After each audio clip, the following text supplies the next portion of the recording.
Yesterday, you spent 20 minutes explaining your codebase to your AI coding agent, why you picked this database, the auth library you settled on, the one deploy gotcha that always bites.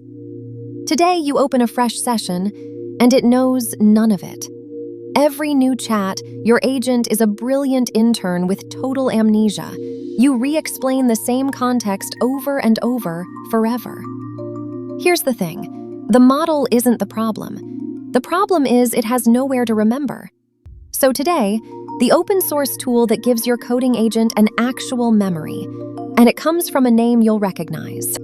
It's called gbrain, a brain for your agent, and it's built by Garry Tan, the president and CEO of Y Combinator, who runs it on his own agents every day. It's open source, it's MIT licensed, it's sitting around 28,000 stars, and here's the line that sums it up. Search gives you raw pages. gbrain gives you the answer. Most memory tools hand your agent a pile of documents and say, "Good luck." gbrain reads them, connects them, and hands back the actual answer. Plus, and this is the clever part, an honest note on what it doesn't know yet. Think of it as the long-term memory your agent was missing. Let's make this concrete for coding, because it's almost too simple. 2 commands. One to create a local brain, takes about 2 seconds, no server, no Docker, and one to wire it into Claude Code, Codex, or Cursor. We actually ran it. We told the brain a decision. We chose better auth over auth.js for this project because auth.js is going into maintenance. Then, and this is the whole product, imagine a brand new session, no chat history at all. We ask, what did we decide about auth and why? And it comes right back. The library, the reason, the date, pulled from the brain, not from a conversation that's long gone. And for the builders, it's the 7-verb memory protocol. Remember, recall, and a context pack that front-loads a whole task. Add surface verbs, and your agent gets exactly those, nothing to trip over. Your agent stops being amnesiac about everything that isn't code. But notice where it just pulled that from. Not some database you can't see inside. Every memory is just a markdown file in a Git repo that you own. Each page has a simple shape, a summary at the top that's the current truth, and dated entries below it, showing when each fact was learned. It's append only, so you can see how understanding changed over time.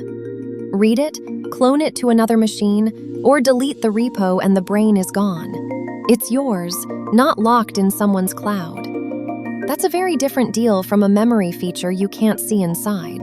So how does a folder of Markdown become a brain? Here's the whole machine, corner to corner. Your agent talks to gbrain through MCP, the standard plug that connects tools to agents. gbrain keeps your Markdown repo as the source of truth and syncs it into a database, a tiny embedded Postgres for personal use or full Postgres for a team. From that database, it builds 3 things: a keyword index, a meaning index, and a graph of how everything connects. And a signal detector watches every message, pulling out names and facts before the agent even answers, so the brain is always quietly filling itself in. 6 words for the whole loop: signal, search, respond, write, auto-link, sync. Let's take the interesting parts one at a time. First, retrieval, how it finds the right memory. Most tools pick one strategy, keyword matching, or meaning-based vector search. gbrain runs both, plus the graph, and fuses the rankings together. And even in our test, which was keyless, no vector at all, the fusion already did something a plain keyword search can't. We asked about the auth decision, and it didn't just return that one page. It ranked the auth decision first, the database decision right behind it, and the person who leads the project third.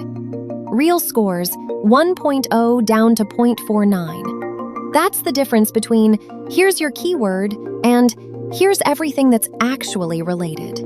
Now the part that's genuinely clever, the knowledge graph. Every time gbrain writes a page, it scans for entities, people, companies, projects, and draws typed connections between them. Works at, founded, invested in, attended. And it does that with zero AI calls, pure pattern matching, so it's instant and free. Why it matters. You can ask, who works at Acme? Or, what did this person decide across every project? Multi-hop questions that plain vector search simply can't answer, because the answer isn't on any single page, it's in the links. The graph is what lets it answer questions that live in the connections, the difference between a pile of notes and a brain. Which brings us back to that tagline. When the full agent uses gbrain, it doesn't hand you links, it hands you the answer. Here's gbrain's own example from its docs. You ask, what do I need to know before my meeting with Alice tomorrow? A normal tool gives you 5 pages to read. gbrain gives you, Alice runs engineering at Acme. You last spoke April 22nd. 3 things are still open: the security review she owes you, the pricing you owe her, and a hire she mentioned. And then the part almost nobody else ships, the gap. Heads up, nothing's been added about Alice in 6 weeks. She may have replied somewhere the brain can't see.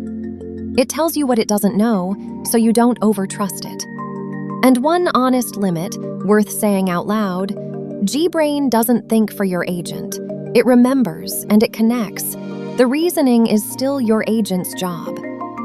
What it just did there is impressive, but that's only what it does when you ask.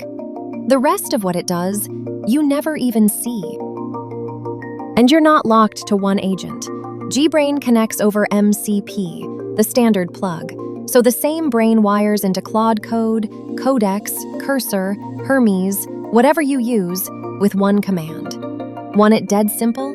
Add surface verbs, and your agent gets just the 7 memory verbs, nothing to trip over. One brain, every agent. And here's the thing, once it's wired in, it doesn't just sit there waiting for you to ask. It keeps working while you're gone, especially while you're asleep. Here's the feature that sounds like science fiction and is just good engineering: the dream cycle.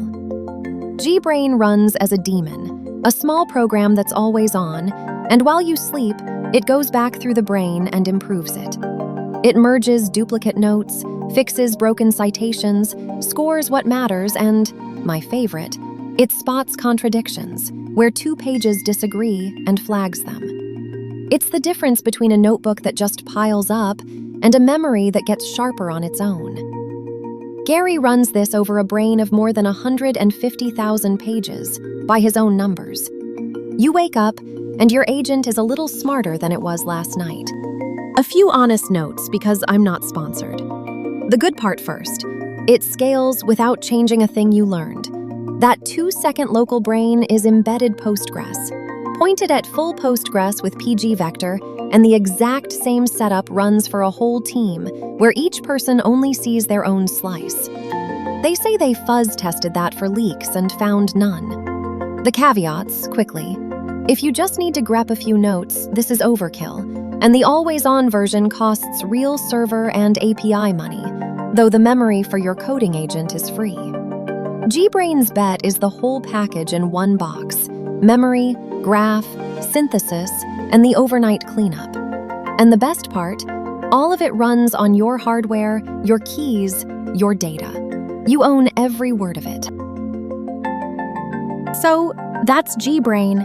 It doesn't make your agent smarter in the moment, it makes it stop forgetting. So every session builds on the last, instead of starting from 0. Give your coding agent a memory and watch how much you stop repeating yourself. It's open source, it's free to start, and the memory is yours. Markdown you can read and own. Links below. Next time, we point it at a real repo and let it run for a week. So subscribe and tinker along.